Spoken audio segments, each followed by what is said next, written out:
ನಮಸ್ಕಾರ ಗೈಸ್, ಇದೊಂದು ಕೋತಿ ಬೇಕು ಮೀನ್ ಎತ್ಕೊಂಡು ಓಡೋಗುತ್ತೆ. ಅವ್ನ್ ಎತ್ಕೊಂಡು ನೋಡೋಗಿ ನೋಡಿ ಹಿಂದೆ ಇಬ್ರು ಓಡೋಯ್ತಾರೆ. ಓಡಿ ಸಡನ್ ಆಗಿ ಬಿದ್ದೋಗುತ್ತೆ. ಹಿಂದೆ ಮೀನ್ ಓನರ್ ಬಂದು ತಗೋ ನಿನ್ನ ಅಜ್ಜಿ ಅಂತ ಒಂದು ಬಿಡ್ತಾನೆ.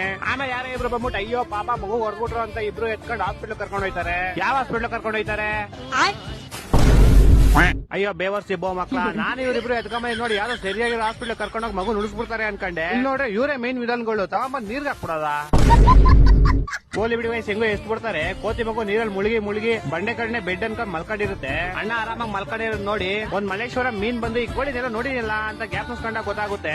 ಅಣ್ಣ ಮೀನ ದೇಂಕೊಂಡು ಚೆನ್ನಾಗಿ ಎಣ್ಣೆ ಫ್ರೈ ಮಾಡಿ ತಿನ್ನಕಲ್ಲ, ಅದ್ರ ಬದಲು ಅದಕ್ಕೆ ಹುಚ್ಚೆ ಹೋಯ್ಸಾಕ ಅದೇ ನಾಯಿ ಕೆಟ್ಟ ಹೋಯ್ತಾ. ಅದೇ ಗೈಸ್ ಆಕ್ಚುಲಿ ಅಣ್ಣ ಮೀನ್ ತೆಂಕೊಂಡು ಫ್ರೈ ಮಾಡ್ಕೊಂಡು ತಿನ್ನಕಲ್ಲ, ಅದನ್ನ ಮತ್ತೆ ನೀರಿಗೆ ಬಿಟ್ಬಿಟ್ಟು ಬದುಕ್ಸಕ್ಕೆ. ಹೌದು ಅವನಜ್ಜಿ ಸತ್ತೋಗಿರೋ ಮೀನ್ ಎಂಟು ನೀವು ನೀರಿಗೆ ಬಿಡ್ತವನೆ. ಆ ಮೀನ್ ಬದುಕ್ಬಿಡ್ತಾ ಯಾವ ಇವೆಲ್ಲ?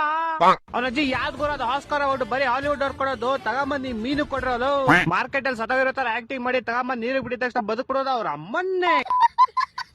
ಓಲಿ ಬಿಡಿ ಗೈಸ್, ಮೀನ್ಗೆ ಅವ್ರ ಅಮ್ಮನ್ ಮಗದರ ಫಿಲಂ ತರ ಫ್ಲಾಶ್ ಬ್ಯಾಕ್ ಎಲ್ಲ ನೆನಪಾಗ್ಬಿಡುತ್ತೆ. ಇವಾಗ ಅವು ರಿವೆಂಜ್ ಅಂತ ಸಾರಿ ಅವ್ನ್ ನಮ್ಮನ್ ಕಾಪಾಡೋನೆ, ಇವಾಗ ನಾವು ಅವನ್ನ ಕಾಪಾಡೋ ಸಮಯ ಅಂತ ಎಲ್ಲಾ ಮೀನ್ಗಳು ಸೇರಿ ಅವ್ನ ಮೇಗಡೆ ಕರ್ಕೊಂಡ್ ಬರ್ತಾರೆ. ಅಣ್ಣನ ಅಷ್ಟೇ ಕೆಳಗಡೆ ಮೂಚಿತ ಬೇವರ್ಸಿ ತರ ಬಿದ್ದಿದ್ದವನು ಮೇಗಡೆ ಬಂದಿದ ತಕ್ಷಣ ಹೆಂಗ್ ನಗ್ತಾವ್ ನೋಡಿ ಬೇವರ್ಸಿ ತರ ಥೂ ನಿನ್ನ